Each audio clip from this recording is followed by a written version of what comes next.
Welcome, everyone. So nice to have you with us this evening to share in this great celebration and the opening of our AGM. We're always delighted to have representatives from all three political parties. And first, I want to begin by introducing our Minister of Health, Dr. Eric Hoskins.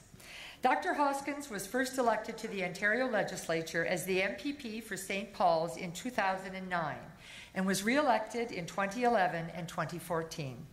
He has previously served as the Minister of Economic Development, Trade and Employment, Minister of Children and Youth Services, and Minister of Citizenship and Immigration. Minister Hoskins is also a renowned humanitarian, family doctor, a proud Ontarian with a long and dedicated record of public service. For his humanitarian work and public service, he was invested as an Officer of the Order of Canada. He has also received the Governor-General's Meritorious Service Cross Award and the United Nations Lester B. Pearson Peace Medal. Please join me in welcoming our Minister of Health, Dr. Eric Hoskins.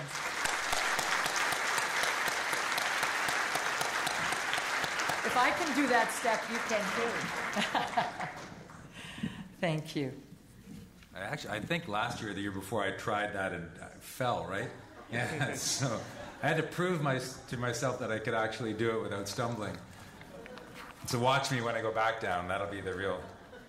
Thank you, Carol, for such a kind introduction. And thank you to all of you, invited and special guests who are here, but most of all, the members of the nursing profession who are here for tonight as well as the next couple of days. It's incredible to hear and know just how many individuals from the nursing profession come here to take part in the AGM. And I think it's a testament to RNAO that you not only have such tremendous committed advocates among nurses, but the AGM is a valuable way to learn more about your profession, to express that advocacy, and to help us collectively build a stronger, a better healthcare system. So, it's not only an honor to be back at another annual meeting and to be part of, it's unique to RNAO, the procession that you have coming in here. But it's really wonderful. And I want to start, as I always do, by thanking Doris for her passionate advocacy on behalf of Ontario's nurses.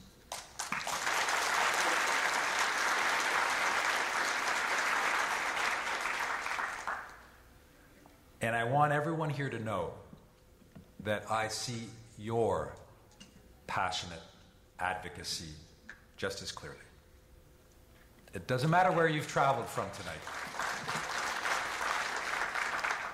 to be here. And I know that many of you have traveled from across the province. And I also know that not a single one of you is here on your own behalf.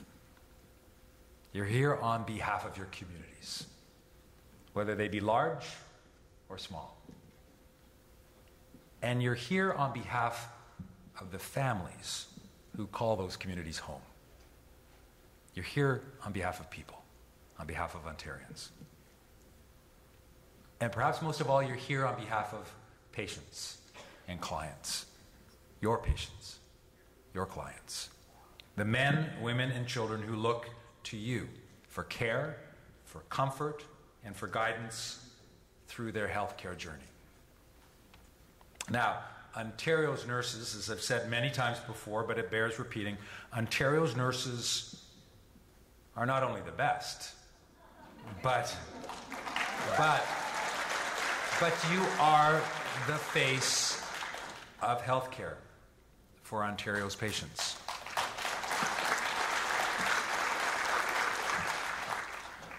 And you're their hands and their hearts as well. So let me offer a sincere thank you for all the work that you do every day. And it's not just the work you do every day on behalf of your patients, it's the advocacy work that you and RNAO does, and the advice that this organization provides to help our government strengthen our healthcare system.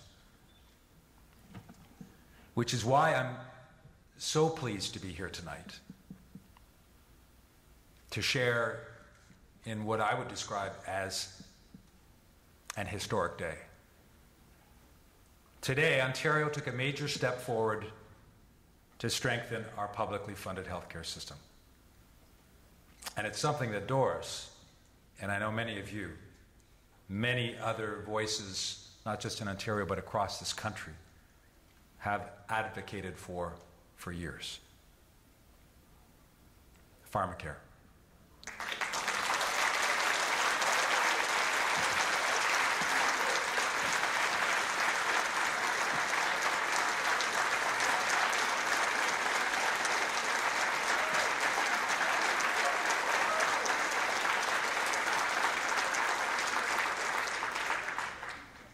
So, ladies and gentlemen, if you haven't heard, in today's budget, if passed, we will cover the cost of prescription medications for all children and youth under the age of 25.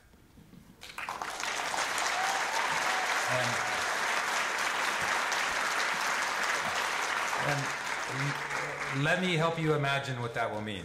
So, starting January 1st of next year, 4 million children and youth under the age of 25 in this province, either themselves or their parents, will be able to walk into any pharmacy in this province and they'll be able to hand over their prescription from their healthcare professional and receive one of 4,400 drugs that represents the entire drug formulary of the province of Ontario.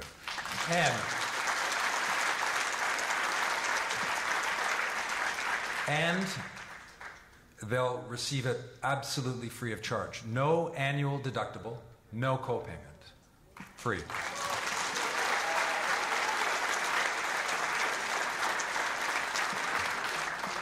Regardless of income level. Universal. All 4 million. It will include cancer drugs. It will include drugs for rare diseases. 4,400 drugs. And on that day, Ontario will become the first province in Canada, I know you know this, to provide universal medication coverage for children and youth who are under the age of 25, free of charge.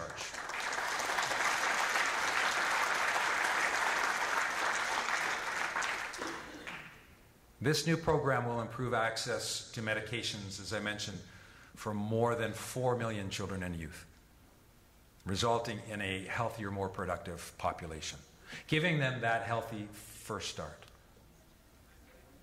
And it's a vision, for example, that Doris and I have shared for years now. And just so you know how much influence Doris has, and when she talks, I listen.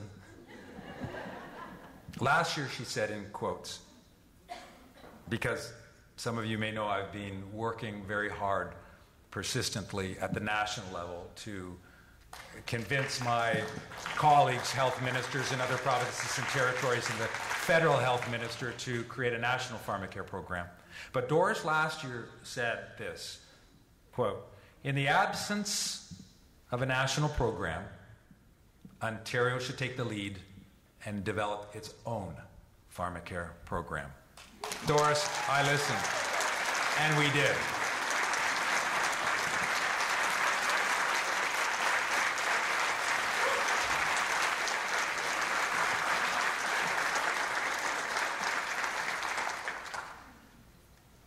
So with your support and the support of countless others, Ontario is leading the way. We're going to show that it can be done. The new program represents the biggest expansion of Medicare in this province over the course of a generation. And importantly, and we can't forget this, a major leap forward towards universal drug coverage for all people in this province.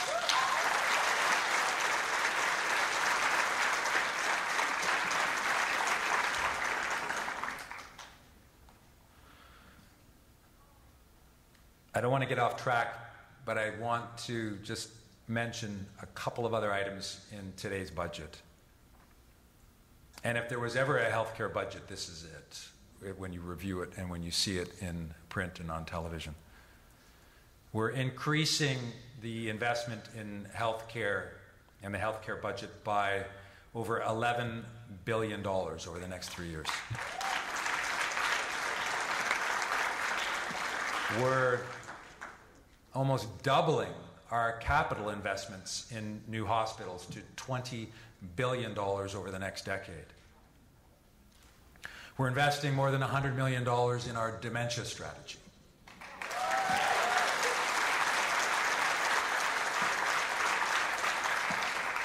And although a perhaps footnote in the budget, it's critically important.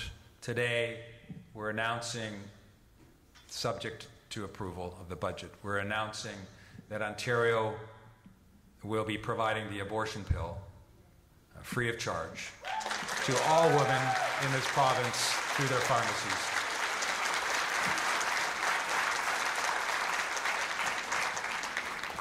But back to a couple of things that we know RNAO has been advocating for. Offloading devices. First in Canada, and we've been waiting a long time. And Josh Tepper, where are you, Josh?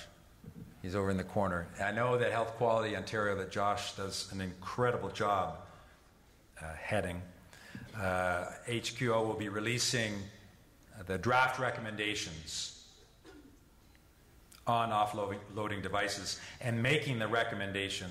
Have we posted it yet, Josh? Soon, right? Very soon, in days. He's still nodding his head, so I think I'm okay with that. So HQO will be releasing their draft recommendations as a result of an expert table that was created to look specifically at offloading devices. And the recommendation will be that these devices be publicly funded for patients with diabetic foot ulcers.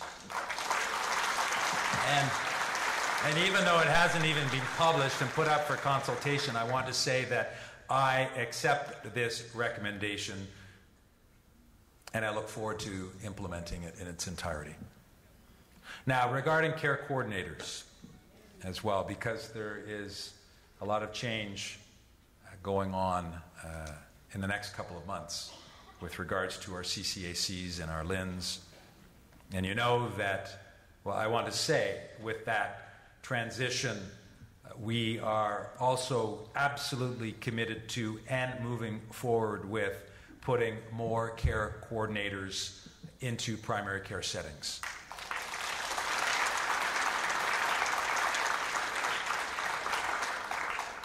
I think, as all of you know, one of our top priorities in healthcare is to make the experience for the patient as seamless as possible, whether they're receiving their care in a hospital, in the community, or at home.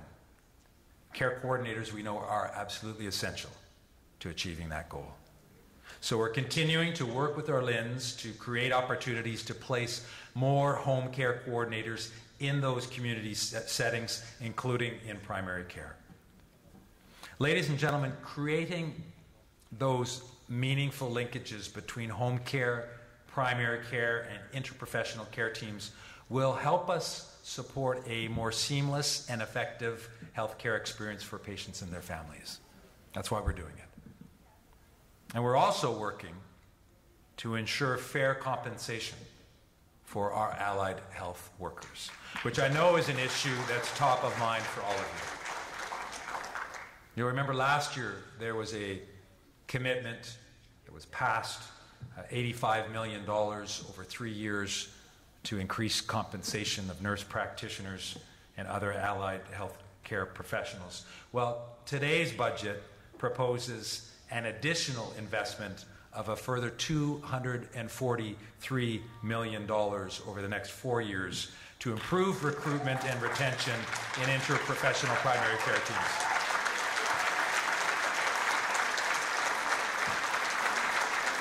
So we're getting there. And I know, and I'm just about done, I know that RNAO has been a vocal advocate for RN prescribing.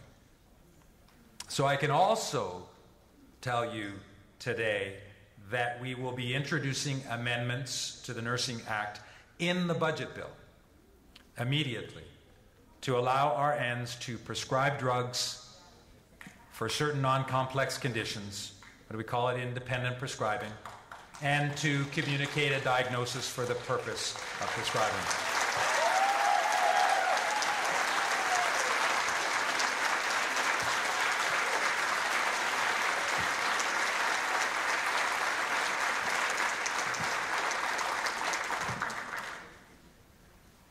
So I want to thank RNAO for its expertise, advice, and support on this important initiative. I know that you will continue to be a key partner as we move forward. And I encourage you as we move forward to also reach out to the college directly to ensure that this process is done well.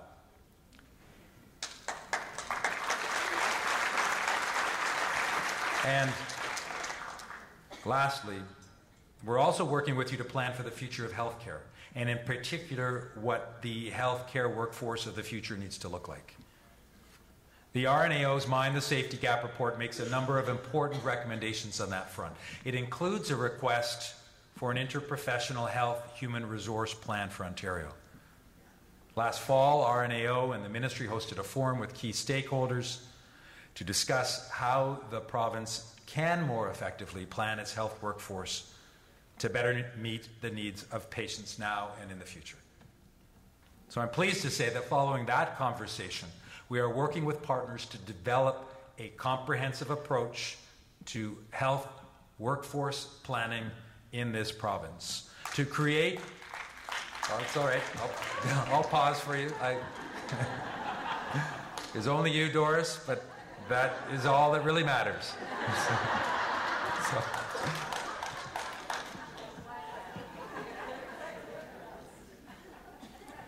So to create an ongoing planning process that builds and maintains a whole health workforce that works together interprofessionally and which is focused on the needs of patients. So simply, ladies and gentlemen, in closing, thank you, RNAO, for your work and your partnership as we continue moving forward. And thank you all of you, for the work that you do on behalf of your patients, and thank you for being here this evening. Have a great evening.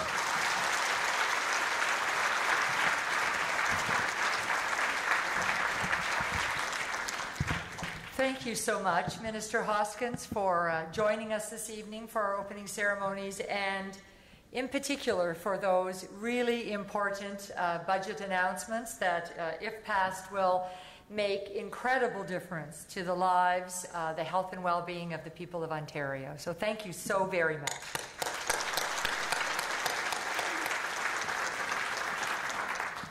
It is now my pleasure to introduce